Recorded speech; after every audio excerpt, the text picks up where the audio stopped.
আসসালামু আলাইকুম। সংবাদে আপনাদের সবাইকে স্বাগতম জানাচ্ছি আমি নুসরাত। শুরুতেই সংবাদ শিরোনাম। ইরানে হামলা চালালো ইসরায়েল। চুক্তি ভেঙে ফের লেবাননে ভয়াবহ হামলা চালালো ইসরায়েল। আফগানিস্তানের ৩৩১ যোদ্ধা নিহত, দাবি পাকিস্তানের। আফগানিস্তান পাকিস্তান সংঘাতের নেপথ্যে যে গোষ্ঠী, কি চায় তারা? দর্শক, এতক্ষণ শুনছিলেন সংবাদ শিরোনাম। এখন বিস্তারিত। আপনি যদি ইসরায়েলের ধ্বংস চেয়ে থাকেন তাহলে চ্যানেলটি সাবস্ক্রাইব করে দিবেন এবং ভিডিওতে লাইক করে আপনার মূল্যবান মতামত কমেন্টে লিখে জানিয়ে দিবেন। এখন বিস্তারিত।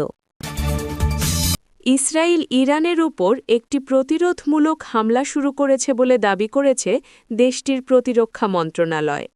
শনিবার ২৮ ফেব্রুয়ারি সকালে এক জরুরি বিবৃতিতে ইসরায়েলি প্রতিরক্ষামন্ত্রী ইসরায়েল কাটস এই অভিযানের ঘোষণা দেন। ইরানের দিক থেকে বড় ধরনের কোনো হামলার আশঙ্কা থেকে ইসরায়েল আগেভাগেই এই পদক্ষেপ নিয়েছে বলে জানানো হয়েছে।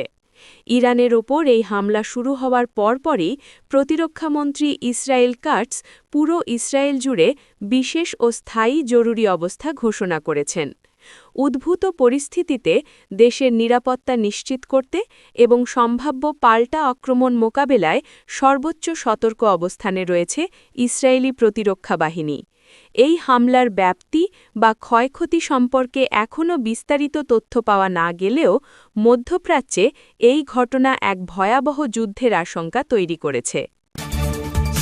দক্ষিণ লেবাননের ইকলিম আল তুফা অঞ্চলের ব্লাত এবং ওয়াদি বারঘৌতি এলাকায় নতুন করে বিমান হামলা চালিয়েছে ইসরায়েলি সামরিক বাহিনী।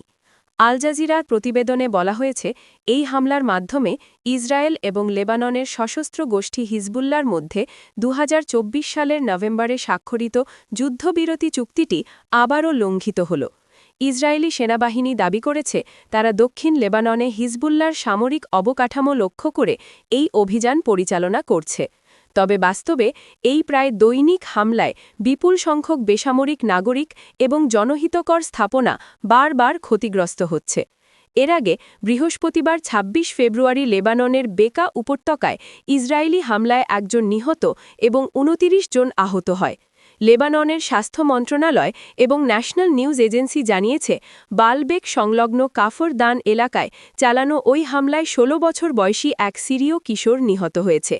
নিহতের নাম হুসেন মোহসিন আল খালাফ বলে নিশ্চিত করেছে স্থানীয় গণমাধ্যমগুলো। যুদ্ধবিরতি থাকা সত্ত্বেও ইসরায়েলের অব্যাহত এই সামরিক তৎপরতা ওই অঞ্চলে নতুন করে মানবিক বিপর্যয় ও উত্তেজনার সৃষ্টি করছে। আফগানিস্তানের সঙ্গে চলমান যুদ্ধে এখন পর্যন্ত দেশটির ৩৩১ জন যোদ্ধা নিহত হয়েছে বলে দাবি করেছে পাকিস্তান।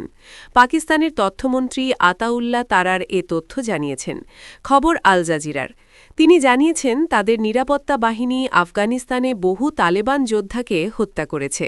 তার দেওয়া সর্বশেষ তথ্যে বলা হয়েছে, এখন পর্যন্ত ৩৩১ জন আফগান তালেবান যোদ্ধা নিহত এবং ৫০০ জনের বেশি আহত হয়েছে।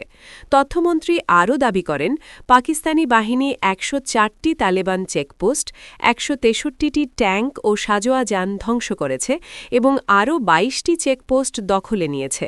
তবে কাতার ভিত্তিক সংবাদমাধ্যম আল জাজিরা এই তথ্যগুলো স্বাধীনভাবে যাচাই করতে পারেনি। বৃহস্পতিবার ২৬ ফেব্রুয়ারি থেকে নতুন করে সংঘাতে জড়িয়ে যায় আফগানিস্তান ও পাকিস্তান।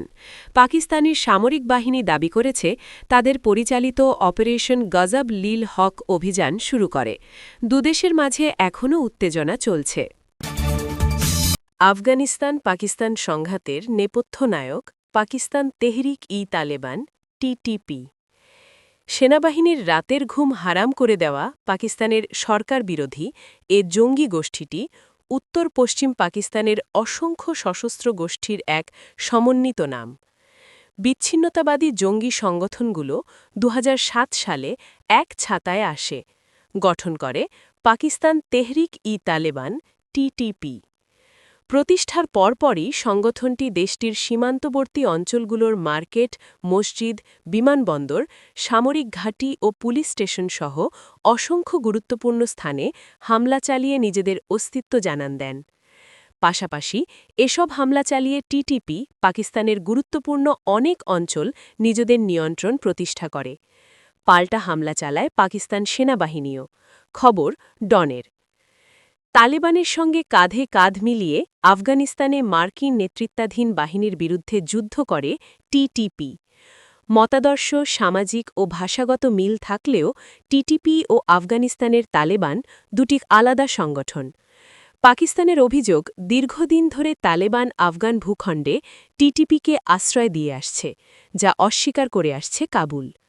2021 সালের অগস্টে আফগানিস্তানে তালেবান সরকার ক্ষমতায় ফিরে আসার পর টিটিপি আরও শক্তিশালী হয়। পরে তালেবান সরকার পাকিস্তান ও টিটিপির মধ্যে শান্তি আলোচনায় মধ্যস্থতা করে। এর মাধ্যমে একটি স্বল্পস্থায়ী যুদ্ধবিরতি হয় এবং টিটিপির বন্দীরা পাকিস্তান থেকে মুক্তি পান।